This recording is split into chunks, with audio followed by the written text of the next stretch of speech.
자, 말씀 보도록 하시겠습니다. 내 백성은 잃어버린 양떼로다. 그 목자들이 그들을 곁길로 가게 하여 산으로 돌이키게 하였으므로 그들이 산에서 작은 산으로 돌아다니며 쉴 곳을 잊었도다. 지금 지난 시간서부터 그 바벨론에 대한 심판 예언에 대해서 지금 공부하고 있습니다. 우리 하나님께서 이제 에레미야 선지자를 통해서 그 바벨론을 갖다가 심판하시겠다는 것을 말씀하고 있어요. 그런데 지금 이 선포가 언제 있었던 선포입니까? 에레미야 선지자가 아마도 이 바벨론이 멸망했던 시기가 언젠가 하면은 BC 539년 그러니까 메데 바사왕이었던 이제 고레스에 의해서 이렇게 바벨론이 나중에 패망하는 것을 볼 수가 있어요. 근데 이 예언은 언제 베풀어졌는가 하면은 적어도 BC 605년 이쪽 저쪽으로 해서 선포가 되어졌다고 해도 그러니까 벌써 몇십 년, 약 70년 뒤에 이 에레미야 선지자의 이 예언이 그대로 선포되어지는 것을 볼 수가 있어요. 그러니까 수십 년 전에 이 에레미야 선지자의 그 입술을 통해서 선포되어진 그 말씀이 이 세상 역사 가운데 그대로 이제 이루어지고 있는 것을 볼 수가 있습니다. 어찌 보면은 지금 이스라엘 백성들은 지금 BC 605년 바벨론 제1차 포로, 그리고 BC 597년에 바벨론 제2차 포로, BC 586년 바벨론 제3차 포로에 의해서 바벨론 땅에 이제 포로로서 이렇게 끌려가는 것을 볼 수가 있습니다. 그런데 지금 여기 나오는 이 예언은 아마도 BC 612년에 바벨론 니느웨가 이제 아수르 니느웨가 바벨론에 의해서 이렇게 멸망을 당하고 그 다음 BC 605년에 갈그미스 전투를 통해서 그 패잔병들이 깨끗이 이렇게 완전히 이 아수르라는 나라가 이 바벨론에 의해서 이렇게 사라지는 것을 볼 수가 있어요.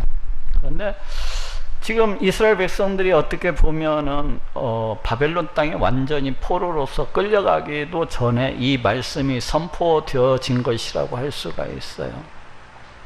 이스라엘 백성들이 바벨론에 의해서 포로로 끌려가기도 전에 이 바벨론에 대한 심판 예언이 주어졌다고도 할 수가 있습니다. BC 612년 그 이후에 주어졌다고 봐도, 그런데 지금 무엇을 선포하고 있습니까? 지금 에레미야 선지자가 바벨론 땅에 그 포로로 끌려가 있는 것을 전제를 하고 그 땅에 포로된 자들이 다시 돌아오게 될 것을 지금 예언을 하고 있는 겁니다. 바벨론이 장차 어떻게 되리라는 겁니까? 이제 그 메데 바사 왕국을 통해서 그와 같이 멸망을 하고 그때가 되면은 포로로 잡혀갔던 그 이스라엘 백성들이 다시 가나안 땅으로 되돌아오게 될 것을 예언을 하고 있는 겁니다. 어떻게 보면 지금 잡혀가지도 않았는데 미리 잡혀가 있는 것을 전제를 하고서 이 말씀이 지금 선포되어지고 있는 겁니다. 이 바벨론이라는 나라가 한창 기세가 등등한데 장차 멸망하게 될 것을 지금 선포를 하고 있는 겁니다. 그렇기 때문에 이게 얼마나 놀라운 예언입니까? 그렇잖아요? 굉장히 놀라운 예언이에요. 이거 벌써 수십 년 전에 이 말씀이 선포되어지고 있는 겁니다. 그런데도 하나도 안 놀래요. 대부분의 사람들이 하나도 안 놀랍니다. 하나님이니까 능히 그럴 수 있는 거지 뭐. 하나님께서 그렇게 하셨으니까 하는 거지 뭐, 이러면서 가령 만약에 오늘날 어떤 예언을 갖다가 에레미야가 지금 이 시점에서 선포를 한다고 해봅시다. 지금 바벨론이라는 나라는 아주 기세가 등등합니다. 고대 근동을 갖다 휘어잡고 있는 그런 강대국입니다. 그런데 어느 날 에레미야 선지자가 나타나고 장차 바벨론이 이제 패망하게 될 것을 갖다가 선포한다고 합시다. 그것도 70년 뒤에. 그러면은 그것을 듣는 사람들은 아, 저 사람이 미쳤구나, 저 사람 돌았구나, 이렇게 생각할 거예요. 근데 그 예언이 그대로 이루어지는 것을 볼 수가 있어요.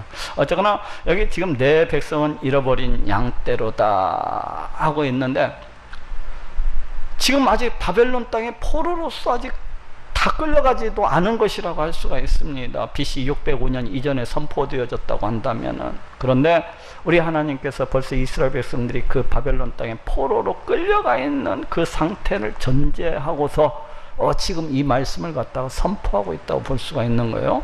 에? 바벨론 땅에 아직 이스라엘 백성들이 끌려가지도 않았는데 이미 끌려간 것을 전제하면서 이 이스라엘 백성들이 잃어버린 양떼라는 겁니다. 잃어버린 양떼는 이제 바벨론 땅에 포로로 끌려가 가지고 그 포로 생활을 하고 있는 이스라엘 백성들의 그 상태를 갖다가 일컫고 있는 그런 비유적인 표현이라고 할 수가 있어요. 이스라엘 백성들의 그 종교 지도자들, 또 정치 지도자들이 이 백성들을 잘 지도를 해가지고 그 백성들을 갖다가 하나님을 잘 섬길 수 있도록, 그 백성들이 하나님 앞에서 살아갈 수 있도록, 그 하나님만을 섬기고 그 하나님만을 의지하고 그 하나님만을 사랑하면서 그렇게 살아갈 수 있도록 그렇게 잘 인도를 했어야 되는데, 이 지도자들이 그렇게 하지 아니하고 그 양떼들을 갖다가 돌보지 아니함으로 해서 양떼들을 갖다가 다 잃어버린 것에 지금 표현을 하고 있는 겁니다.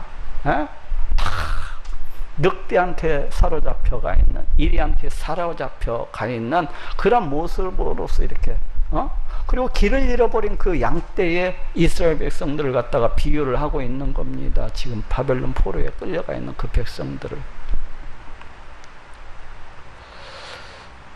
그 목자들이 그들을 곁길로 가게 하여, 여기에서 그 목자들이라고 하는 것이 바로 이스라엘의 그 정치 지도자들, 또 종교 지도자들, 또 거짓 선지자들을 갖다가 이제 가리키는 말이에요. 이 목자들이 이스라엘 백성들을 잘 인도를 하고 잘 양육을 하고 잘 가르쳐야 됐는데 이스라엘 백성들을 갖다가 곁길로 가게 했다는 것입니다. 잘못된 길로 가게 했다는 거예요. 보통 양떼들이 그 산 위에서 풀을 뜯고 먹이를 찾아서 돌아다니다 보면은 그 목자들이 제대로 된 길로 그렇게 인도를 해야 그 양떼들이 가시나무에 찔리지도 아니하고, 또 바위 틈에 그 발이 끼지도 아니하고, 잃어버리지도 아니하고 이렇게 제대로 갈 수가 있는데, 이 목자들이 곁길로, 잘못된 길로 인도해 백성들을 갖다 끌고 다녔다는 거예요. 산으로 돌이키게 하였으므로, 이 산이 이스라엘 백성들이 보통 우리 하나님을 갖다가 섬기지 하냐고 그 우상 숭배를 하는데, 이제 보통 산마다 골짜기마다 그 우상들을 갖다가 만들어 놓고서 섬겼던 것을 볼 수가 있습니다. 우상의 형상들을 갖다가 세워놓고 그 앞에 나아가서 제사를 드리면서 절을 하고, 그 우상들을 갖다가 하나님보다도 더 섬겼던 그런 모습을 볼 수가 있어요. 이 목자들이라고 할 수 있는 이 종교 지도자들이 이스라엘 백성들을 우리 하나님께로 제대로 잘 인도를 해야 되는데, 그러하지를 못하고 이 이스라엘 백성들을 갖다가 어디로 인도했다는 건 지금 우상숭배지로 인도를 했다는 거예요. 우상숭배를 갖다가 행하게 그렇게 잘못 인도를 했다는 것입니다. 그리고 우리 하나님을 갖다가 의지하는 것보다도 세상 것을 더 의지하는 자들이 되게 하고, 우리 하나님을 사랑하는 것보다도 세상 것들을 갖다가 더 사랑하면서 그렇게 살아가도록 잘못 인도했다는 거예요. 그리고 자신의 부패하고 타락한 그 욕심, 그 정욕, 그것을 갖다가 쫓아서 살아가도록 내버려 방치해뒀다는 겁니다. 산으로 돌이키게 하였으므로 그들이 산에서 작은 산으로 돌아다니며 쉴 곳을 잊었도다. 그러다 보니까 이스라엘 백성들이 어떻게 살게 되었다는 것입니까? 온갖 우상 숭배를 하면서, 이 산에도 우상 숭배, 저 산에도 우상 숭배, 온갖 우상 숭배를 걸었다가 그렇게 돌아다니면서 행하고 다니다 보니까 쉴 곳을 잊었대. 쉴 곳. 우리의 인생이라고 하는 것은 우리 하나님 안에 있을 때만이 평안한 것입니다. 우리 하나님 안에 있을 때만이 평안한 거예요. 우리 하나님께서 우리를 창조하셨을 때는 우리부터 찬송과 영광을 받으시기 위해서 우리 하나님께서 우리를 갖다가 만드시고 지으셨습니다. 우리와 서로 사랑의 뜨거운 교제를 나누기 위해서 우리 이 피조물들이 하나님을 갖다가 의지하고 오직 하나님을 높이고 찬송하면서 그렇게 살아가도록, 그리고 그 하나님 안에서 우리 하나님을 찬송하고 높일 때 그 안에서 기쁨도 누리고 즐거움도 누리고 평안도 누릴 수 있도록 그렇게 만드신 거예요. 그렇게 만드신 거예요. 우리가 우리 하나님을 의지하면서 살아갈 때 세상 것보다도 우리 하나님을 의지하면서 살아갈 때 그 마음속에 기쁨과 즐거움과 평안이 넘쳐나도록 그렇게 우리 인생을 갖다가 처음부터 그렇게 창조를 하셨어요.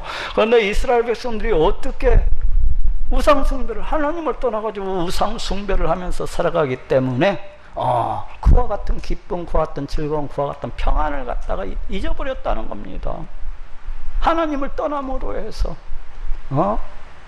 세상 것들을 쫓아서 살아가는 사람은 그 세상 것이 주는 그 두려움과 걱정과 연려와 근심과 불안과 공포 가운데서 그렇게 살아갈 수밖에 없어요.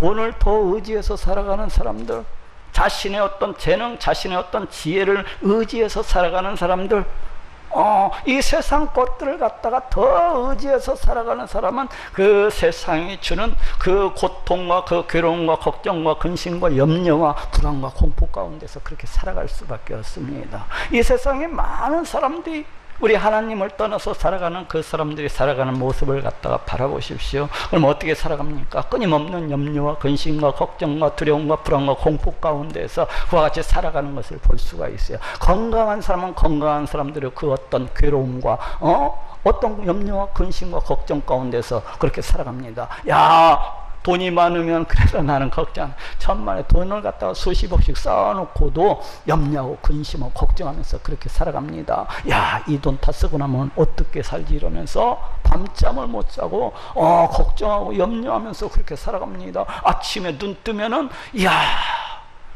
걱정할 거리를 갖다가 걱정할 것이 그냥 샘솟듯 그 심령 가운데서 솟아나기 때문에 평안함이 없는 거예요. 평안함이 없는 거. 이스라엘 백성들이 바로 그와 같이 살아갔다는 것입니다. 우리의 인생은 우리 하나님 안에서만 평안할 수가 있는 거예요. 우리 하나님 안에서만. 하나님을 떠난 모든 인생이라고 하는 것은 평안함이 없어요. 쉴 곳이 없는 거, 쉴 곳이 없는 거. 우리 예수님께서 그래서 이 땅 가운데 오셔서 그러잖아요. 수고하고 무거운 짐진 자들아 다 내게로 오라, 내가 너희를 쉬게 하리라 그러시잖아요. 하나님을 떠난 인생들은 평안함이 없기 때문에 우리 예수님을 갖다가 내게로 오라, 우리 예수님이 십자가에 달려 피 흘려 죽으심으로 우리의 모든 죄를 갖다가 대신 다 갚아주시고 우리로 하여금 원수가 되었던 우리 하나님과의 관계를 갖다가 화목해 해주셨잖아요. 교제를 나눌 수 있게 해주셨잖아요. 우리로 하여금 하나님 안에 들 수 있게 그렇게 해주셨잖아요. 우리를 갖다 하나님의 백성 삼아주시고 하나님의 자녀 삼아주셨잖아요. 결국 우리가 하나님 안에서 평안을 누릴 수 있도록 그렇게 해주신 것을 볼 수가 있습니다. 예수 그리스도를 믿는 자만이 하나님 안에 있을 수가 있는 것이고 또 하나님 안에서 누리는 그 평안, 기쁨, 즐거움을 누리면서 살아갈 수가 있는 것입니다. 하나님과 나의 관계가 회복됨으로 해서. 그런데 이스라엘 백성들은 하나님을 떠나서 살았기 때문에 이러한 평안을 갖다가 잊어버렸다는 거예요. 쉴 곳을 잊었도다.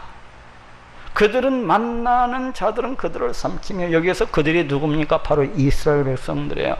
그들을 만나는 자들이 누굽니까? 보니까 아수르와 바벨론을 가리키고 있어요. 뒤따르는 문맥을 보니까 그들을 만나는 자들은 그들을 삼키며, 이 하나님을 떠나서 살아가는 그 인생들에 대해서 우리 하나님께서 이제 심판하셔, 징계가 내리는 것을 갖다가 볼 수가 있어요. 이렇게 살기 때문에 우리 하나님께서 그들을 만나는 자들은 그들을 삼키며, 그 대적은 말하기를 그들은 여호와 곧 의로운 처소시며 그 열조의 수망이신 여호와께 범죄하였은즉 우리는 무죄하다 하였느니라. 이스라엘 백성들이 과연 어떻게 됐습니까?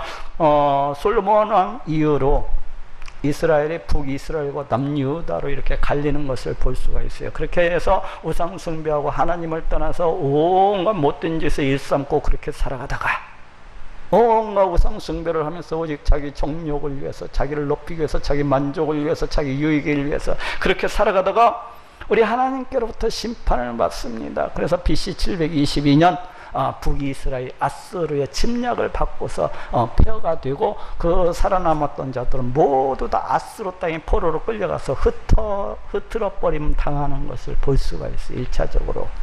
그리고 또 남유다 백성들은 어떻습니까? BC 605년 그리고 BC 597년 그리고 BC 586년에 역시 마찬가지로 바벨론으로부터 침략을 받아서 그 땅은 폐허가 되고 돌무더기가 되고 살아남은 자들은 몽땅 바벨론 땅에 포로로서 그렇게 끌려와 가지고 종살이하는 것을 볼 수가 있습니다.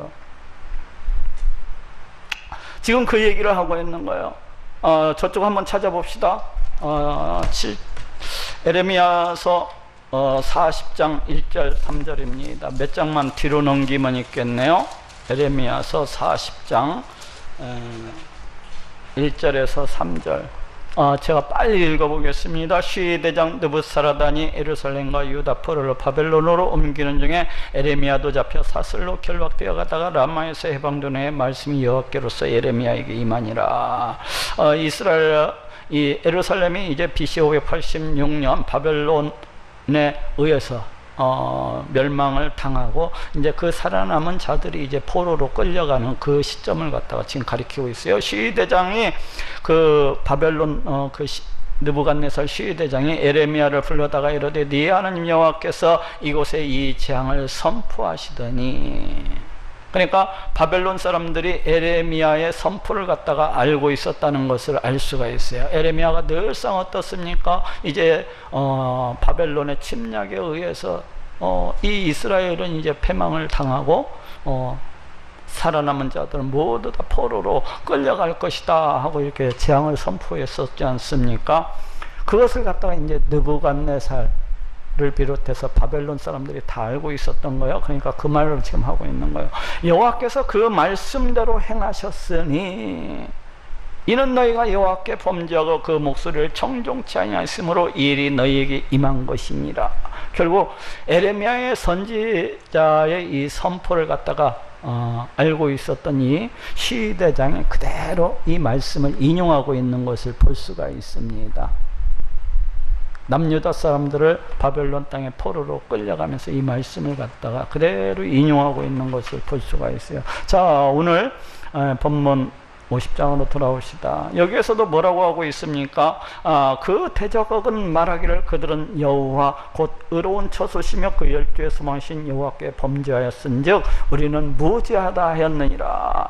여기 지금 완료형으로 쓰여지고 있네요. 그렇죠? 완료형처럼 마치 그 대적이, 마치 바벨론 그 대적이 말을 이미 한 것처럼 그와 같이 쓰여지고 있어요. 근데 이 선포가 BC 605년 이전에 선포가 되어졌다고 한다면 이 말씀을 언제 했습니까? BC 586년에 느부갓네살 그 시위대장이 와가지고 끌어가면서 했던 이야기 아닙니까? 근데 지금 20년 뒤에 그 대적이 와서 하는 이야기를 갖다가 우리 하나님께서 지금 20여 년 전에 에레미야 선지자의 그 입술을 통해서 말씀하시고 계신 것을 볼 수가 있어요. 어떻게 되리라는 겁니까? 장차 대적들이 와가지고 이와 같이 얘기를 갖다가 하리라는 거예요. 그들을 만나는 자들은 그들을 삼키며 그 대적들은 말하기를 그들은 여호와 곧 의로운 처소시며 그 열조의 소망이신 여호와께 범죄하였은즉 우리는 무죄하다 하였느니라. 이 대적들이 와서 반드시 이렇게 이야기를 갖다가 할 것이다 하고 예언적 관련이니까 그렇게 말씀을 갖다가 이렇게 선포를 했는데 이 말씀이 40장에서 보니까 그대로 이루어지고 있는 것을 볼 수가 있습니다. 그 말씀이 그대로. 너희는 바벨론 가운데서 도망하라. 지금 바벨론 땅에 포로로 끌려가 있는 상태입니까? 아니에요. 이것이 BC 605년 이전에 선포가 되어졌다고 한다면 아직 바벨론 땅에 포로로 끌려가기도 전입니다. 근데 우리 하나님께서 이스라엘 백성들을 향하여서 마치 바벨론 땅에 이미 그 포로로서 끌려가 있는 것을 전제하고서 너희는 바벨론 가운데서 도망을 하라. 갈대아인의 땅에서 나오라 때 앞서가는 수염소 같이 하라 하고 지금 말씀을 하고 있습니다. 마치 이스라엘 백성들이 다 바벨론 땅에 포로로 끌려가 가지고 그 고통받고 있는 가운데 선포되어진 말씀처럼 그렇게 선포하고 있어요. 근데 이스라엘 백성들이 바벨론 땅에서 해방되어서 나오는 것이 몇 년도입니까? BC 537년도. 고레스의 칙령에 의해서 메데 바사 왕이었던 고레스의 칙령에 의해서 그 바벨론 땅에 포로로서 끌려가 있던 이스라엘 백성들이 그 바벨론 땅에서 이제 해방되어서 나오는 것을 갖다가 볼 수가 있습니다. 그런데 이제 그때를 지금 그때를 지금 말씀하고 계신 겁니다. 우리 하나님께서 너희는 바벨론 가운데서 도망을 하라. 갈레아인의 땅에서 나오라. 때에 앞서가는 수염소 같이 하라. 이스라엘 백성들이 마치 도망을 치듯이 이스라엘 백성들이 마치 도망을 치듯이 그 갈대아인의 땅에서 해방되어서 나오게 될 것을 말씀을 하고 있어요. 우리 하나님께서 말씀하시는데 마치 때에 앞서가는 그 수염소 같이 이스라엘 백성들이 그 바벨론 땅에서 포로로 끌려간 그 바벨론 땅에서 해방되어서 나오게 될 것을 말씀하고 있습니다. 이 앞서가는 수염소라고 하는 것은 이 수염소라는 이 짐승은 성미가 급하다고 그래요. 그래서 주인이 그 우리를 갖다가 이렇게 열려고 하면은 양들과 그 수염소가 섞여 있으면은 이놈은 어찌나 성미가 급한지 먼저 나오려고 양우리의 맨 앞에 문 옆에 와서 기다리고 있다는 거예요. 그래갖고 그 문 우리에서 나오게 되면은 또 성미가 급하니까 가장 앞장서 가지고 그 물 가운데서 그렇게 걷는다는 거예요. 이 수염소가 그러듯이 이스라엘 백성들이 그 우리 하나님 해방의 때에 그와 같이 나오게 될 것을 지금 말씀을 하고 있습니다.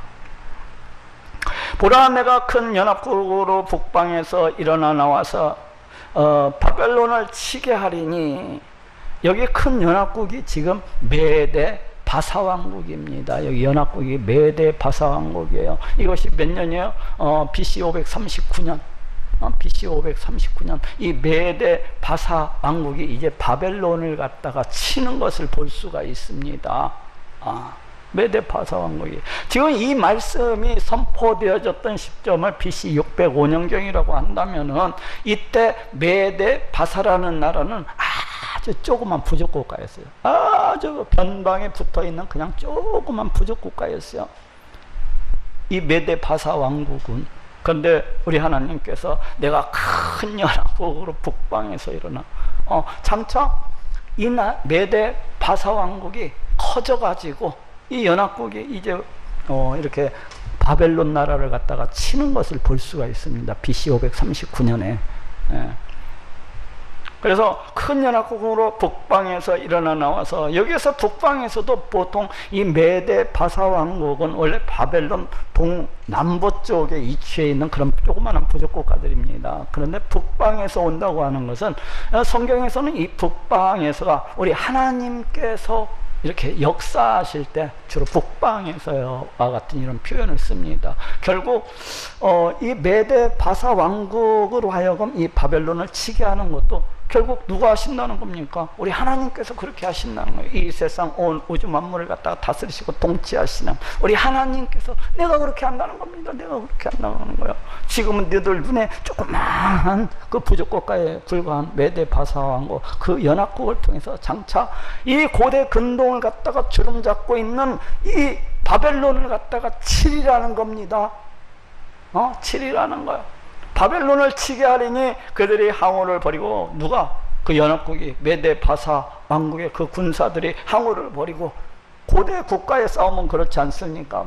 많은 병장들이 막 방패를 들고서 앞쪽에 쫙 서고 그 뒤에는 창병이 또 딱 항우를 버리고 또 서고 이런 식으로 그렇게 항우를 버리고 쳐서 취할 것이라. 이 바벨론이라는 나라를 갖다가 멸망을 시킬 것을 말씀을 하고 있어요. 그들의 화살은 연숙한 용사의 화살 같아서 이 메데 바사 왕국의 이 군인들의 그 화살이라고 하는 것은 아주 능숙한 활솜씨에 능숙한 그런 화살과 같아서 헛되이 돌아오지 아니하리로다. 그냥 한번 쏘면 그 화살이 뚫고 날아가가지고 적군의 숨통을 갖다가 꿰뚫는 겁니다.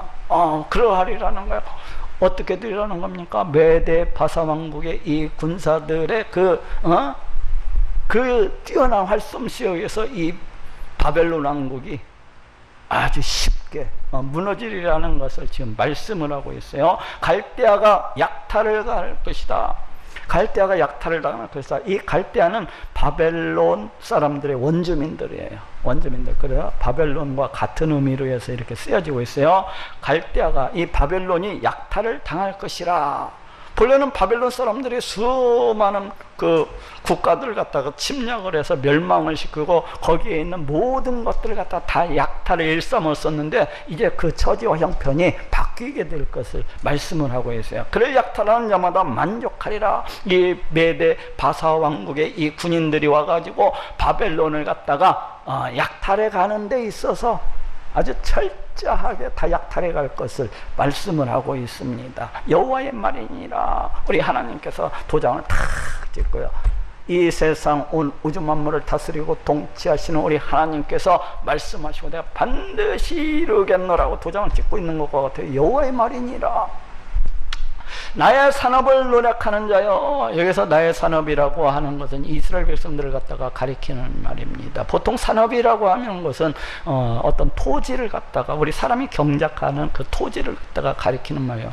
어떻습니까? 우리가 우리 밭에다가 그 어떤 농작물을 심어 놓고서 막 가꿀 때 보면은 혹시 짐승이 침입하지 아니하도록 막 잘 울타리를 쳐가지고 지키고 보호하고 또 그 농작물을 갖다가 키우는 데 있어서 온갖 정성과 온갖 사랑을 갖다가 다 쏟으면서 그 농작물을 갖다가 키우는 것을 볼 수가 있어요. 이와 마찬가지로 이스라엘이 누구라고 지금 이야기하고 있습니까? 우리 하나님께서 그렇게 애지중지하는, 우리 하나님께서 가꾸시는, 우리 하나님께서 지키고 보호하시는, 우리 하나님께서 정성과 사랑을 갖다가 다 쏟으시는 바로 내 산업이라는 거예요. 내 산업. 우리 하나님께서 이스라엘 백성들을 향하여서 그 내 산업을 노력하는 자요. 바벨론 사람들이 이스라엘 백성들을 갖다가 노력해. 여기에서는 마치 이미 이스라엘 백성들이 바벨론 땅에 다 포로로서 끌려간 것처럼 지금 이야기를 하고 있어요. 근데 이것이 BC 605년 그 전에 선포되어졌다고 한다면은 아직 끌려가지도 않았는데 그걸 전제하면서 이 말씀을 하고 있는 겁니다. 나의 산업을 노력하는 자여. 바벨론 사람들 BC 605년에 이스라엘을 침략해서 제1차 바벨론 포로, BC 597년에 다시 예루살렘을 이 바벨론 군대가 침입해가지고 예루살렘 사람들을 갖다가 바벨론으로 다 끌어가는 제2차 포로. 또 BC 586년에 다시 침입을 해갖고 예루살렘을 갖다가 초토화를 시키고 성전을 갖다가 다 불질러버리고 그 남은 사람들을 갖다가 다 포로로서 끌고 가는 이 제3차 포로.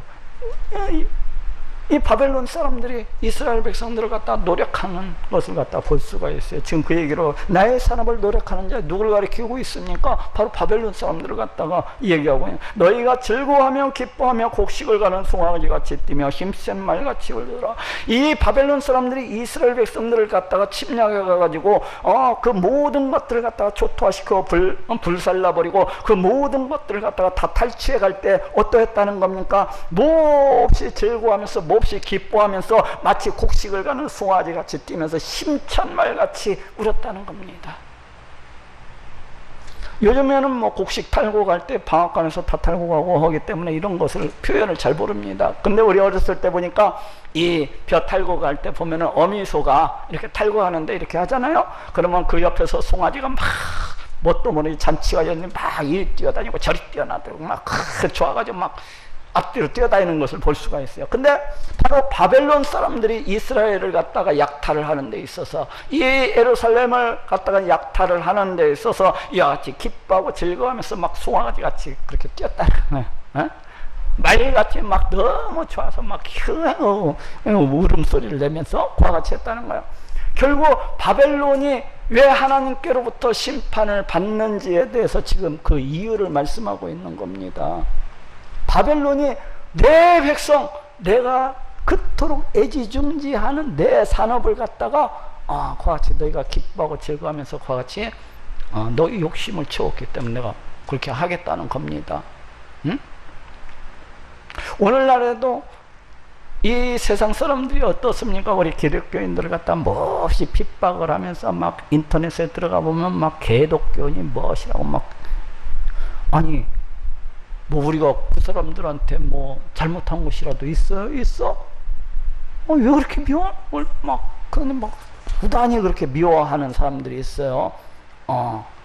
요즘에도 이 바벨론이 바로 그 세상 세력을 대표합니다. 우리 하나님을 무시하고 멸시하고 우리 하나님을 대적하면서 살아가는 그 세상 세력을 갖다가 대표해서 성경에서는 즐겨 사용되고 있어요. 그래서 요한계시록에도 이 바벨론이 이렇게 나오는 것을 볼 수가 있습니다.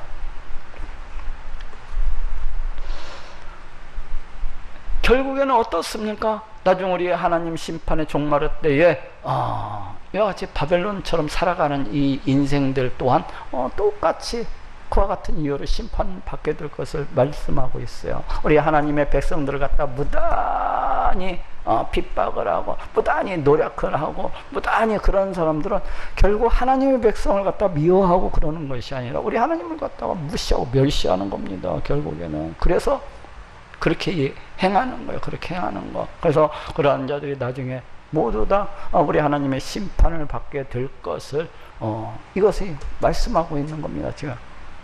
그러므로 너희의 어미가 온전히 수치를 당하리라. 너희의 낳은 자가 치욕을 당하리라. 보라 그가 열방의 말재와 광야 마른 땅과 사막이 될 것이며, 이 바벨론이 그와 같기 때문에 그와 같이 못된 짓을 갖다가 일삼았기 때문에 내 백성을 갖다가 약탈했기 때문에 나를 갖다가 무시하고 멸시를 했기 때문에 이제 심판을 당하리라는 겁니다. 너희 어미가 온전히 수치를 당하며, 보통 성경에서는 그 어떤 도시를 가리켜서 이제 어미로서 이렇게 표현하고 있는 것을 볼 수가 있어요. 그 도시에서 살아가는 백성들의 어미로서 어떠한 도성을 갖다가 가리킬 때 이와 같이 표현하고 있는 것을 볼 수가 있습니다. 그래서 여기에서 어미라든지 뭐 너희를 낳은 자라든지 이게 같은 의미로 해서 이렇게 사용되어지고 있거든요.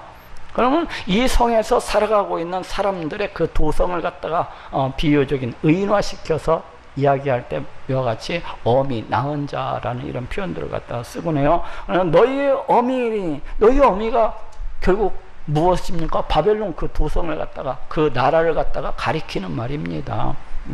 너희의 어미가 그렇기 때문에 수치를 당하리라. 어떻게 수치를 당하리니까 메데 바사 왕국 그 연합국에 의해서 멸망을 당하게 되리라는 겁니다. 너희의 낳은 자가 치욕을 당하리라. 그 바벨론 나라, 그 바벨론 도성들이 이제 그 연합국들에 의해서 그와 같이 멸망을 당하게 되고 또 탈취를 당하게 되리라는 겁니다. 보라 그가 열방의 말재와, 누가? 바벨론이 열방의 말재와 모든 나라들의 그 꼬리가 되리라는 거야.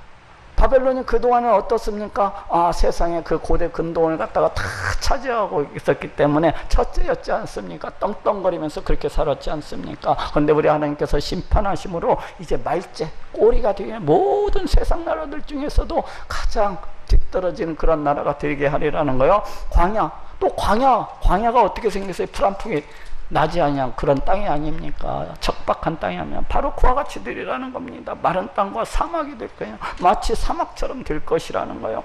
여호와의 진노로 인하여 거민이 없는 온전한 황무지가 될 것이라. 우리 하나님의 진노, 우리 하나님의 분노로 인해서, 우리 하나님의 심판에 의해서 그 바벨론의 거민이 없는 온전한 황무지가 될 거라는 거예요. 전쟁 가운데서 모두 다 칼에 찔려서 죽고 창에 찔려서 죽고, 또 남은 자들은 이리저리 도망치고, 그렇게 해서 그 땅이 마치 황무지처럼 사람이 살아가지 아니하는 그런 땅이 되리라는 겁니다. 바벨론으로 지나는 자마다 그 모든 재앙을 놀라며 비웃으리라. 그래서 그 땅이 너무나도 황폐해져서 너무나도 돌무더기처럼 광야처럼 사막처럼 되어서 그 땅을 지나는 모든 사람들이 이 바벨론의 멸망을 보면서 너무나도 그 멸망이 끔찍해서 놀라리라는 겁니다. 놀라고 에이구 그 옛날에 그 잘났다고 그 교만을 떨더니 저렇게 패망하였구나 하면서 조롱거리가 되리라는 겁니다.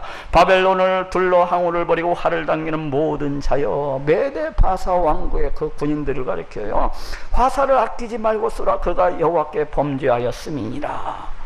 마치 우리 하나님께서 역사의 주권자가 되셔서, 역사의 통치자가 되셔서 어떻습니까? 바벨론 그 메대 바사 군인들에게 바벨론을 치라고 명령을 갖다가 내리시고 있는 것을 갖다가 볼 수가 있어요. 화살을 아끼지 말고 쏘라. 완전히 초토화를 갖다가 시키라는 겁니다. 결국 바벨론의 표명은 우리 하나님의 진노, 우리 하나님의 분노, 우리 하나님의 심판 때문에 그렇게 되어지는 것이라는 것을 알 수가 있어요. 그 큰 연합국이라고 할 수도 없어요. 메대 바사 왕국은.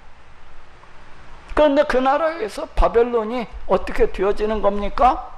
패망을 당하는 거예요. 이것이 군대의 힘 때문이 아니라 우리 하나님께서 그렇게 하시기 때문에, 우리 하나님께서 진노하셔서, 우리 하나님께서 심판하심으로 해서 이렇게 되는 것이라는 겁니다. 그가 여호와께 범죄하였습니다. 누가? 바벨론이. 바벨론이 우리 하나님을 무시하고 우리 하나님의 업신여기고 온갖 우상을 섬기면서 자신의 탐욕과 자신의 정욕을 위해서 그 세상 모든 나라들을 갖다가 그렇게 짓밟으면서 그렇게 살아갔지 않습니까? 바로 그 죄악에 대해서 이제 심판하시리라는 겁니다. 그 사면에서 소리질러 칠지어다. 그가 항복하였고 그 보장은 무너졌고 그 성벽은 회파되었으니 이는 여호와의 복수하시는 것이라. 보수하는 것이라. 복수하는 것이라. 그 행한 대로 그에게 행하여 보수하라. 이것이 지금 우리 하나님께서 에레미야 선지자의 입술을 통해서 선포하고 계신 것인데, 마치 바벨론 패망이 이미 이루어진 것처럼 그와 같이 선포하고 계신 것을 볼 수가 있습니다. 메대 바사 왕국의 군인들이 이제 어떻습니까? 바벨론을 성을 갖다가 에워싸고서 그 사면서 에워싸고서 와 소리 지르면서 그 바벨론 왕국을 갖다가 무너뜨리게 되리라는 겁니다. 그가 항복하였고, 여기 예언적 완료가 나오고 있어요. 예언적 완료가 뭐예요? 완료형으로서 쓰여지고 있는데 장차 우리 하나님께서 반드시 그렇게 행하리라는 겁니다. 그가 항복하였고 반드시 어떻게 항복하리라는 거예요. 그 보좌는 무너졌고, 보좌이 뭡니까? 요새. 결코 무너지지 않을 것 같았던 그 바벨론 도성이 무너지리라는 겁니다.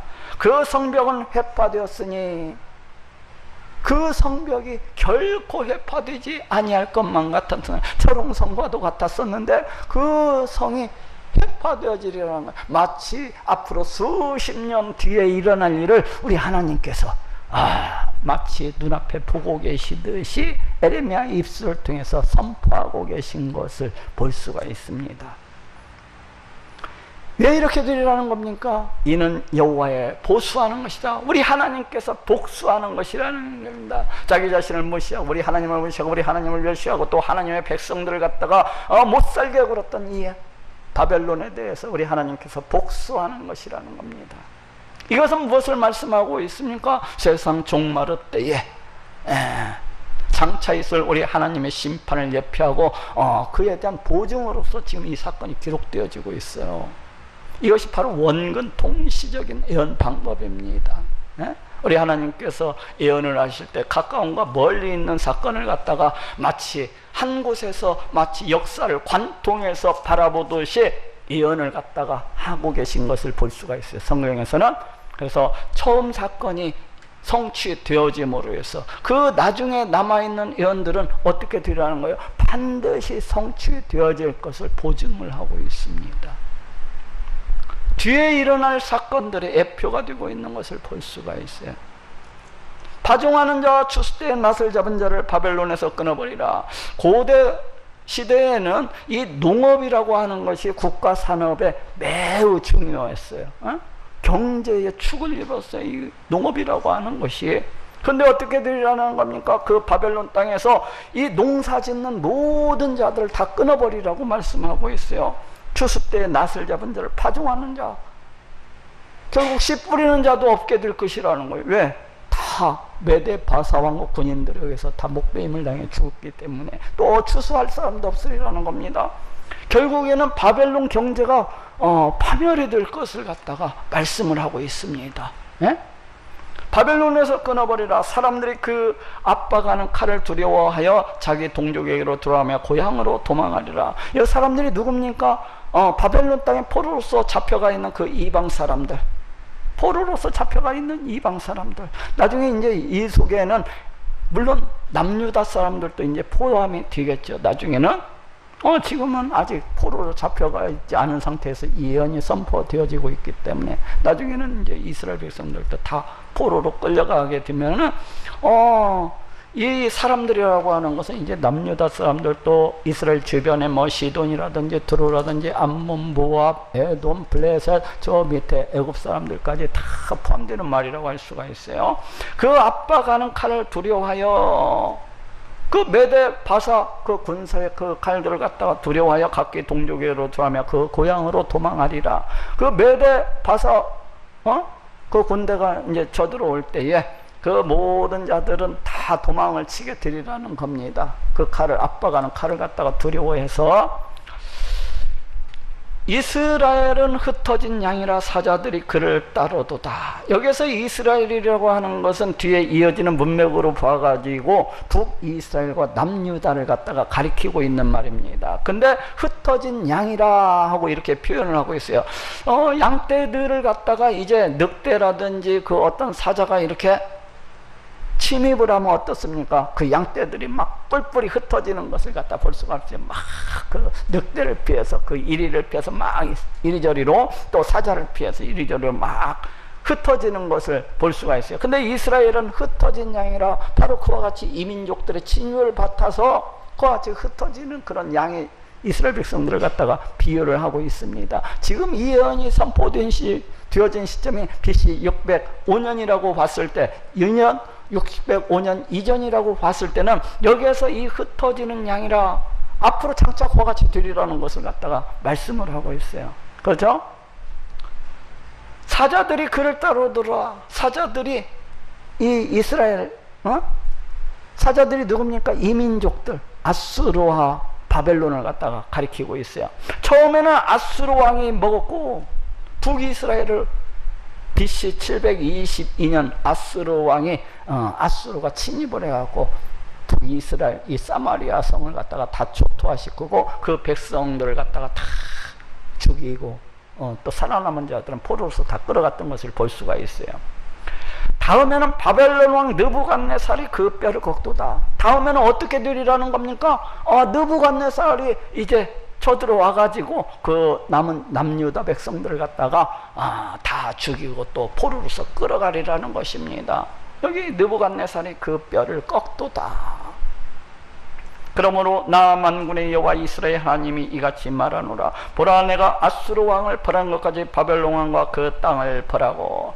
우리 하나님께서 아수르를 어떻게 벌하셨습니까? 바로 이 바벨론이라는 나라를 들어서 BC 612년에 이 아수르의 수도였던 이누에를 갖다가 멸망시키는 것을 볼 수가 있어요. 그리고 그 아수르의 패잔병들은 갈그미스 전투에서 바벨론 왕 느부갓네살이가 이렇게 다 죽이는 것을 볼 수가 있습니다. 그래서 역사 속에서 이 아수르라는 나라는 BC 605년을 기점으로 해서 사라져버리고 말았습니다. 우리 하나님께서 그와 같이 아수르 왕을 벌한 것 같이 바벨론 왕과 그 땅을 벌하고 바벨론 왕도 아수르와 같은 똑같은 운명을 맞이하게 될 것이라는 것입니다. 어떻게 됐습니까? BC 539년 메대 바사 왕이었던 고레스에 의해서 이 바벨론이 아수르와 똑같은 그런 운명을 맞이하게 되는 것을 볼 수가 있어요. 이스라엘을 다시 그 목장으로 돌아오게 하리니. 그러고 나서 메대 바사 왕이었던 이 고레스가 이스라엘 백성들에게 칙령을 내려가지고 너희 고향 땅으로 다 돌아가도 좋다 해갖고 BC 537년 다시 가나안 땅으로 이렇게 되돌아오는 것을 볼 수가 있습니다. 그런데 지금 이스라엘 백성들이 아직 그 바벨론 땅에 포로로서 끌려간 것도 아닙니다. 근데 이 예언이 마치 포로로서 탁 끌려간 것처럼 그렇게 가정을 하고서 이 예언이 선포되어지고 있는 겁니다. 어떻게 이럴 수가 있습니까? 우리 하나님의 이 세상 모든 역사를 갖다가 주관하시고 다스리고 통치하시는 하나님이시기 때문에, 모든 세상 역사를 하나님의 뜻대로 이와 같이 이끌어 가시는 분이시기 때문에 이게 가능한 것입니다. 이걸 갖다가 어떻게 사람이 할 수가 있겠습니까? 이스라엘 다시 그 목장으로 돌아오게 하리라. 이 목장이 어디입니까? 바로 가나안 땅이요. 다시 가나안 땅으로 돌아오게 하리니 그가 갈멜과 바산에서 먹을 것이며, 이 갈멜은 그 목초지가 아주 훌륭한 곳입니다. 바산도 짐승을 키우기 아주 훌륭한 곳이에요. 물이 풍부하고 그래서 그런 곳이에요. 바산에서 먹을 것이며 그 마음이 에브라임과 길라산에서 만족하니라. 이스라엘 백성들이 그 바벨론 땅 포로에서 돌아와서 어떻게 생활하리라는 겁니까? 아주 풍족한 삶, 아주 넉넉한 삶, 그런 삶을 갖다가 살게 되리라는 겁니다. 1차적으로는 BC 537년 고레스 칙령에 의해서 이 말씀이 그대로 성취되어지는 것을 볼 수가 있어요. 그런데 이 말씀이 무엇을 말씀하고 있습니까? 동시에 원근 동시적법인 그 예언에 의해서 볼 것 같으면 메시아 시대를 갖다가 상징하고 있어요. 바벨론 포로 해방, 메시아 시대, 우리 예수 그리스도를 통해서 우리가 얻는 이 해방에 대해서 말씀하고 있습니다. 우리는 모두 다 사탄의 종로로 타는 자들이라고 할 수가 있어요. 그런데 어떻습니까? 예수 그리스도 보혈의 공로를 인하여서 사탄의 종로로서 벗어나서 우리 하나님 나라에 참여하게 될 것을 말씀하고 있습니다. 그 하나님 나라의 그 평강과 그 하나님 나라의 그 복된 상태를 누리게 될 것을 말씀을 하고 있습니다. 결국 여기에서 나오는 만족하게 되리라. 이것은 우리 하나님 나라 백성들이 우리 하나님 나라에 들어와서 즐거움과 기쁨과 평안 가운데서 살아가는 그런 모습을 갖다가 말씀을 해주고 있습니다. 나 여호와가 말하노라. 그날 그때는 이스라엘의 죄악을 찾을지라도 없겠고 유다의 죄를 찾을지라도 발견치 못하리니 이는 내가 나의 남긴 자를 사할 것임이니라. 이것을 갖다가 BC 537년으로서 본다면 이스라엘 백성들이 죄가 없는 것입니까? 아니요. 역시 마찬가지로 그들은 역시 마찬가지로 죄악 가운데서 살아가는 인생입니다. 그렇다고 본다면 이 말씀이 어느 때 성취가 되어지는 것입니까? 바로 메시아 시대, 우리 예수 그리스도 보혈의 공로를 통하여서 성취가 되어지는 것입니다. 지금 이 시대 어떻습니까? 우리 가운데에서는 우리 안에서 죄를 찾을래야 찾을 수가 없습니다. 왜 그렇습니까? 우리가 죄를 안 지어서 그렇습니까? 그렇지가 않아요. 우리가 짓는 모든 죄들은 우리 예수님께서 십자가에 달려 피 흘려 죽으심으로 인해서 내가 짓는 그 모든 죄들은 과거 죄가 됐든 현재 죄가 됐든 미래 죄가 됐든 다 사함을 받았기 때문에, 우리 하나님 앞에서 값없이 의롭다함을 받았기 때문에